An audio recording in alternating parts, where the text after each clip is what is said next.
G'day guys, and welcome to another episode of Becoming Self-Sufficient. On today's episode, I thought I might do a whole garden tour on everything we've accomplished over the last few months. You see, it's been roughly 3 or 4 months now that I've been working towards becoming more self-sufficient and growing my own fresh fruits and vegetables. So let's see what I've accomplished and what you can achieve in just a short amount of time.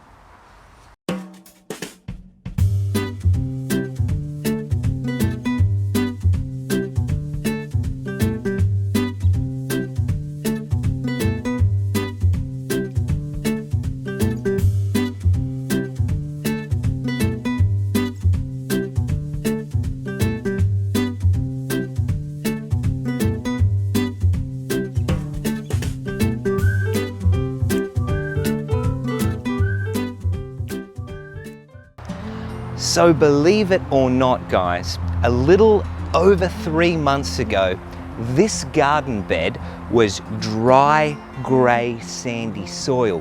But look at it now, it's absolutely flourishing. We've got zucchini, we've got pumpkin, sunflowers, spring onion, corn, carrots, beans, parsley, lettuce, radish, tomato, and the list goes on. All I've done for this particular garden bed is added some organic material to the soil, mulched it, and the plants have done the rest.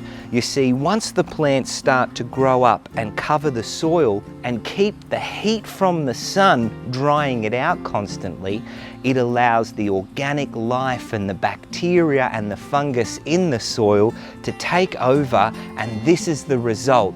Just a little bit over 3 months and I already have such a huge crop to harvest in here, and believe it or not, it's Christmas Eve, so it's going to be eaten tomorrow. Now, when I first started this journey, I wasn't sure on what I was going to grow or how I was going to get protein. And after I did a little bit more research, one of the things that I found was chooks are a phenomenal animal to have if you're looking to start a homestead or just become a little bit more self-sufficient. You see, they provide eggs, which is protein and fat and omegas for you, as well as composting.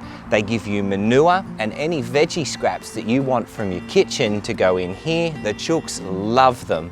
So it kind of kills a lot of birds with one stone, pardon the pun, with the chooks, but a great investment for becoming self-sufficient for protein, for composting and manure was my chickens. Now speaking of the chickens, this little garden bed here is where I originally had the chooks.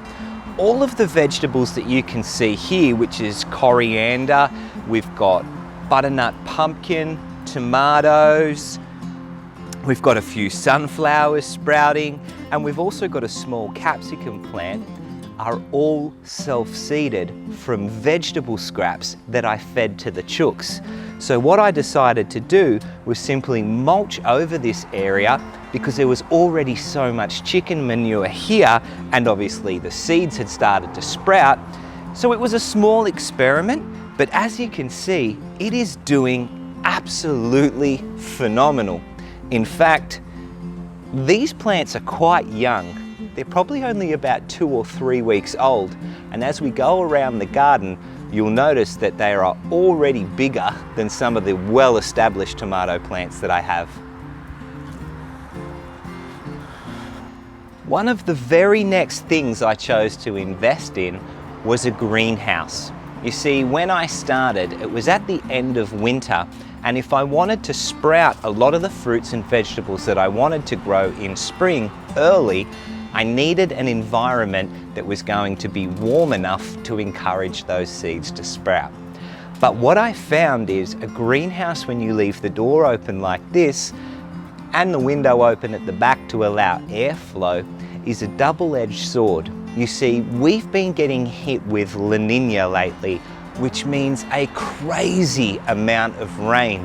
I've been able to bring in all of my potted plants, fruits and vegetables into the greenhouse to make sure that they don't get overwatered, because some of them were actually starting to die back because of the level of rain.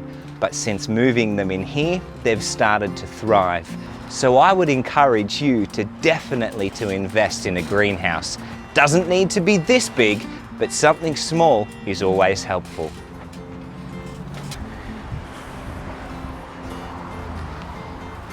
This little herb bed is going gangbusters. We got thyme, oregano, we had some parsley in here, we have a little bit of rosemary down the front there, sort of being overtaken by the thyme.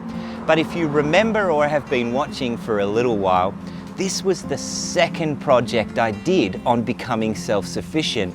It was a small little herb garden bed that I wanted to grow so that I always had fresh herbs to go into whatever I was cooking that night for dinner. It has been a great success, so much so that I decided to put another bean plant in here with a trellis just to see how that would go. And there are beans everywhere. So this journey of becoming self-sufficient hasn't really been all too easy. In fact, it's been very difficult, but it is rewarding. Knowing that I can now grow all my own fresh fruits and vegetables and supply that to my family and my friends is so satisfying. Not to mention, coming out and working in the dirt is grounding. It gives you time to think, it gives you time to relax, and it is exceptionally motivating to continue to remain disciplined and focused. And probably one of the most interesting things that I've started are worm farms. Worm farms are great for many reasons. They speed up the composting process. The waste or worm castings can also be used as organic material to help stimulate plant growth, and it also produces a liquid gold substance called worm tea. Another great way of adding nutrients to your soil. So with these guys right here, I'm lowering my carbon footprint. I'm being able to compost whilst provide all of the nutrients that my fruits and vegetables need to make me as healthy and strong as possible. And the final piece of the puzzle is this second raised garden bed I've made.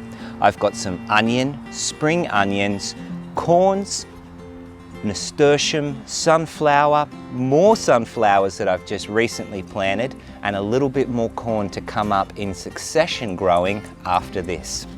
So as you can see, guys, it is doing very, very well, and it's planted directly into the ground. All I did here was cover up my lawn with some newspaper, set down a little bit of premium potting mix, and planted. The success speaks for itself. And there you have it. That is everything that I have been able to accomplish in a little bit over 3 months on my journey of becoming self-sufficient. I would encourage all of you, no matter how big, no matter how small, to start this journey. Start with maybe a herb garden, maybe plant a few tomatoes, but it is much easier than what people think. You just need to decide to do it and give it a go. Well, I hope you've liked this video, guys. Don't forget to give me a thumbs up and subscribe and follow along for more becoming self-sufficient tips.